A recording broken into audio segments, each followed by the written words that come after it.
Hello friends, मैं हूं doctor विवेक माहेश्वरी और आप मेरे साथ हैं आपकी अपनी साइकोलॉजी की पाठशाला में। एक बात बताएं, आप रिसर्च करते हैं और रिसर्च जब भी करते हैं तो एक रिसर्च डिजाइन का एक बहुत ही इंपॉर्टेंट कॉन्सेप्ट आता है। लोग आपसे पूछते हैं कौन सी रिसर्च डिजाइन यूज कर रहे हो, वो एक्सपेरिमेंटल रिसर्च डिजाइन है या नॉन एक्सपेरिमेंटल रिसर्च डिजाइन, वो क्वांटिटेटिव रिसर्च डिजाइन है या क्वालिटेटिव रिसर्च डिजाइन। तो फिर आप कभी कभी सोच में पड़ते हैं, अरे मैंने रिसर्च डिजाइन कौन सी यूज की है, ये तो मुझे पता ही नहीं है। तो फिर क्या होता है, फिर एक ऐसी सिचुएशन आती है जब आपका रिसर्च या रिसर्च में नॉलेज चेक किया जाता है कि आप क्या कर रहे हैं या क्या करने वाले हैं।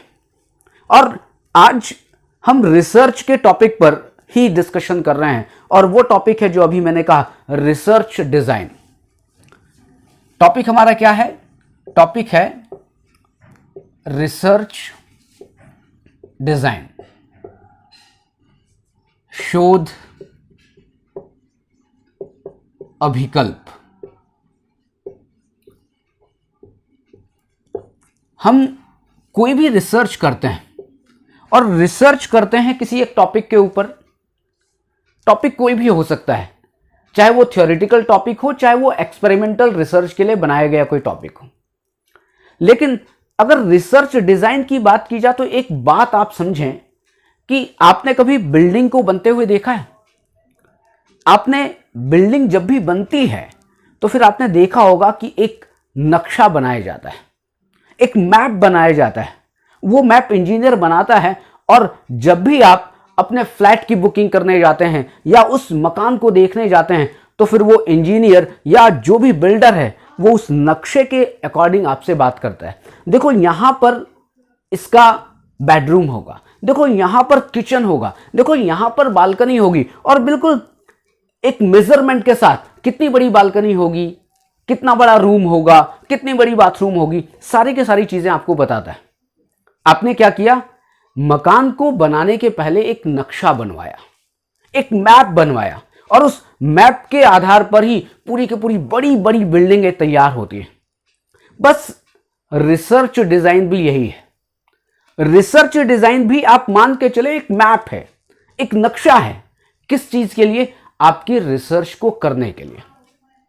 और यदि थोड़ा सा और टेक्निकल बात करूं तो रिसर्च डिजाइन क्या है? रिसर्च डिजाइन एक प्लान है, या हम कहें कि रिसर्च डिजाइन एक आउटलाइन है, या हम कहें कि रिसर्च डिजाइन एक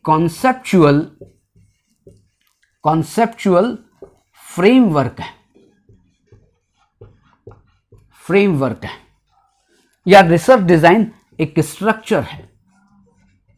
आप किसी भी तरीके से समझ सकते हैं कि रिसर्च डिजाइन आपकी योजना है, एक खाका ऐसा है, एक कॉन्सेप्चुअल फ्रेमवर्क है, एक स्ट्रक्चर है, एक संरचना है। अब आप संरचना की बात करें तो, आप कॉन्सेप्चुअल फ्रेमवर्क की बात करें तो, आप आउटलाइन की, आप प्लान की बात करें तो बात तो वही है ना। आप कहें कि मैं एक आउटलाइन बना रहा हूं अपने बिल्डिंग को बनाने के लिए, आप कहें कि मैं एक प्लान बना रहा हूं, मैं सोच रहा हूं किस तरीके की बिल्डिंग बनाऊंगा, आप कहें कि मैं कॉन्सेप्चुअल फ्रेमवर्क तैयार कर रहा हूं, बात अलग कैसे होगी? थोड़ा बहुत अलग आपको लग सकती है, लेकिन है तो एक ही। बिल्कुल वही है कि रिसर्च डिजाइन एक प्लान है। किसके लिए? आपके रिसर्च के लिए। और प्लान को देखकर पता लग जाएगा कि रिसर्च कैसी होने वाली है, रिसर्च में कुछ ऑथेंटिसिटी है या नहीं है, रिसर्च अच्छी है या नहीं है। आपको और कोई चीज देखने की जरूरत ही नहीं है, केवल रिसर्च डिजाइन देखना है। अब आप कहेंगे कि जब हम अपनी रिसर्च करते हैं और जब रिसर्च प्रपोजल तैयार करते हैं या जब हम लिखते हैं तो बड़ी एक सिंपल सी एक लाइन लिखते हैं रिसर्च डिजाइन के लिए, और वो भी कहां पर लिखते हैं? आपने ध्यान दिया होगा, रिसर्च मैथोडोलॉजी में एक लाइन लिखी जाती है रिसर्च डिजाइन के लिए। और कैसी लिखी जाती है मैं आपको बताऊं। हमने अपने रिसर्च के लिए एक single group pre post test design use की, या हम कहेंगे कि हमने डिस्क्रिप्टिव डिजाइन यूज की, या हम कहेंगे कि experimental control group design use की। अब एक ही तो लाइन है।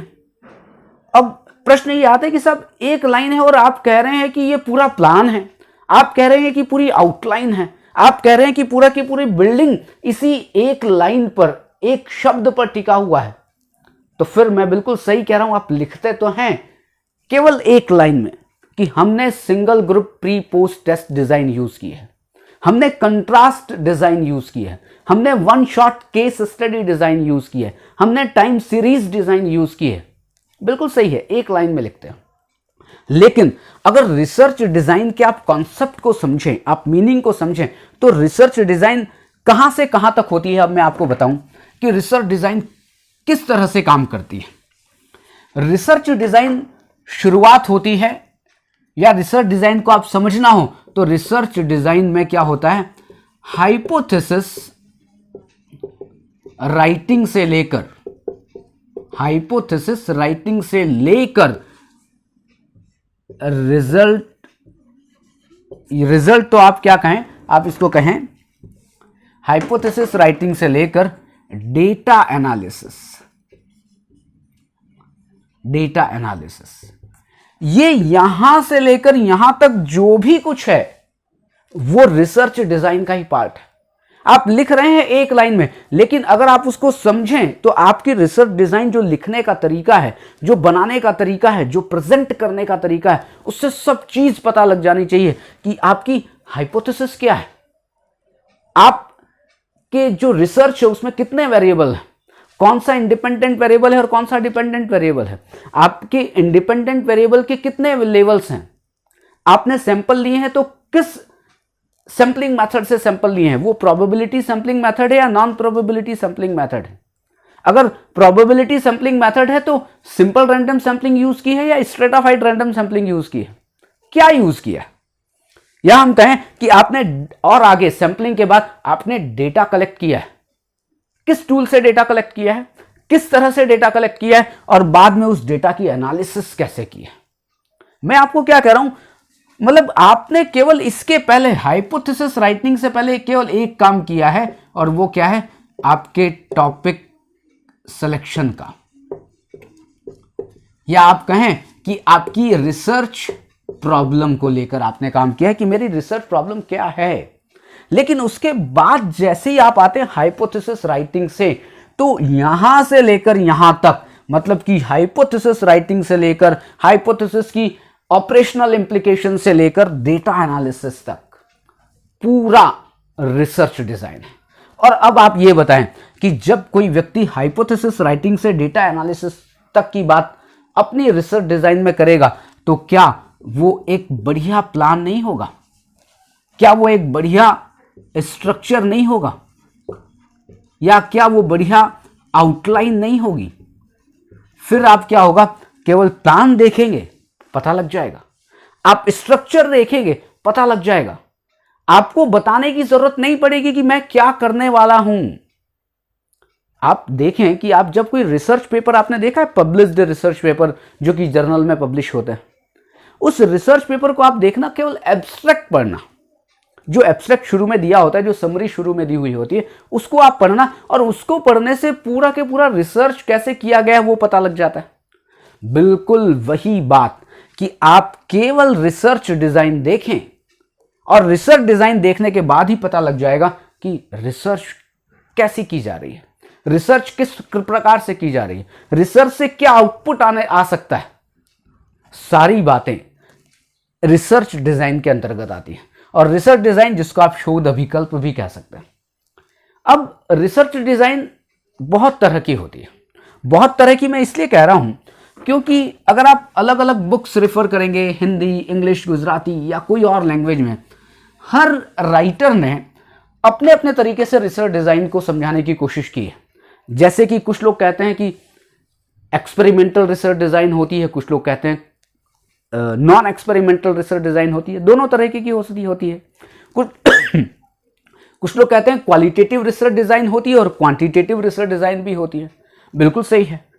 तो अब जो ये कितने प्रकार की रिसर्च डिजाइन है, या किस तरह से रिसर्च डिजाइन बनाई जाती है, किस तरह से अलग अलग रिसर्च डिजाइन समझी जाती है, वो हम अगले वीडियो में डिस्कशन करेंगे।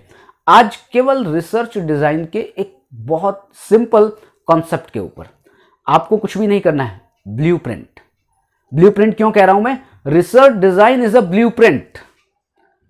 आप देखते हैं वो रील होती थी, एक कैमरा एक आता था, क्लिक करके फोटो खींचते थे और वो रील होती थी, उसमें रील बदलना पड़ता था। आजकल तो मोबाइल आ गए हैं या कैमरे आ गए हैं जो अभी नए जो टेक्नोलॉजी के, लेकिन पुराने कैमरे की बात याद है आपको?